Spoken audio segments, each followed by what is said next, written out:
Hey, y'all, welcome. Listen, today's message is for those of you who are faith filled, you're on fire, and you've been feeling like you have to have some type of divide between your faith in God and having a successfully executed business.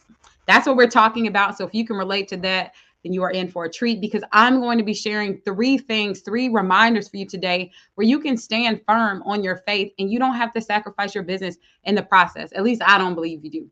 So let's jump in. Again, if you've ever asked yourself the question or thought, I can't include my faith in my business to be successful, then that's what I'm going to talk about. And I'm sharing this because I personally have experienced being told this several times in business that you need to leave God out of it. So that may sound silly to some of you, but I have been told that. And I've seen extremely successful people who I deem mentors, people who I have been able to see their private lives as well as their public lives, who are what I would consider successful.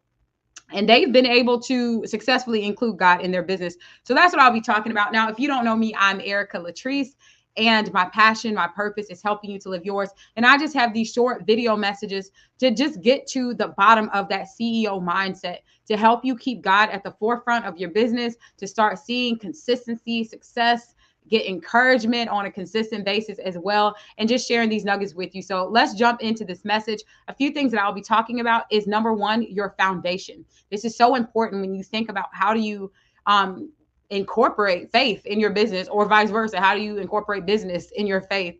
CEO power and day by day. So let's keep this train rolling. Your foundation, faith, I believe, is at the core of any successful business if you want a solid foundation. Too often we can be tempted to believe that we have to carry this load by ourselves, that we have to have all the answers, we have to figure everything out, and God can have no place in that. The truth is, when I study the most successful people, and success is defined differently by everyone, so please have your own definition of success. When I think about success, I think about having time freedom. I think about being wealthy in a financial sense where you're not having to be limited by certain things. If you want to do it, you have the finances in place to just go do what needs to get done.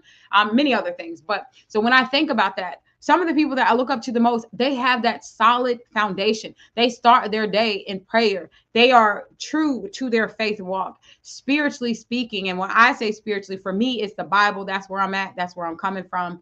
And that's what I'm speaking on.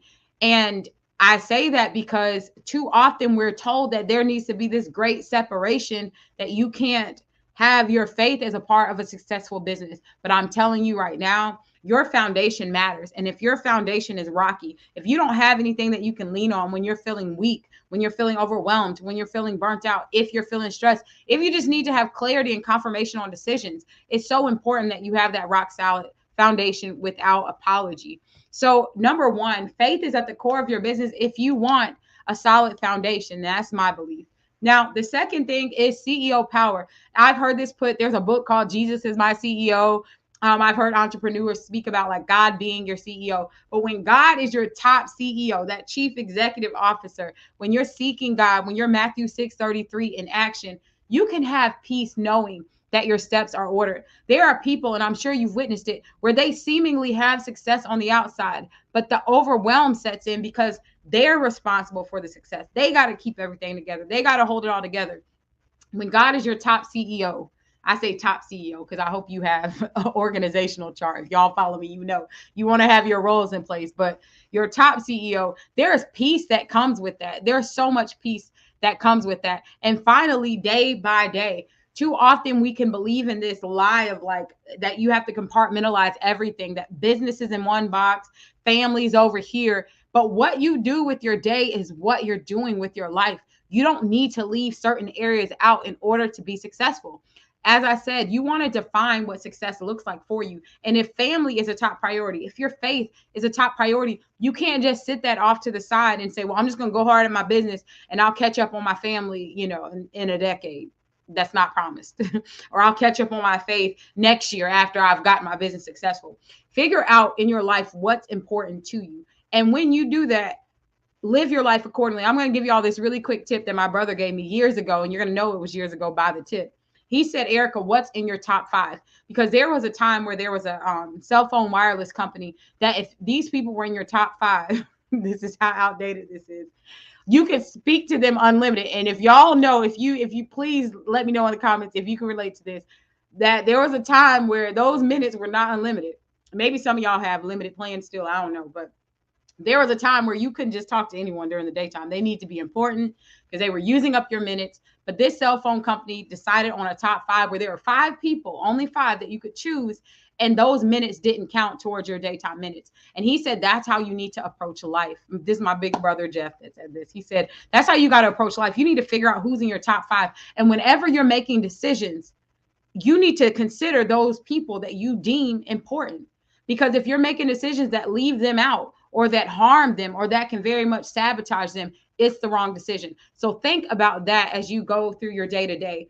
And that is our message today, y'all. Kind of went by quick, but what's next? Go to the Amplify Her Lounge. If you're looking to structure your day in a better way, you can go to amplifyherlounge.com. And I challenge you to take what I call the focus fast. The focus fast will help you to start prioritizing your day.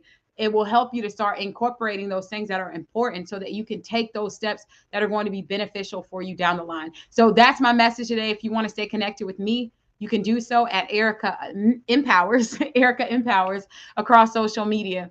And that's it. So I'll see you on the next video. Take care.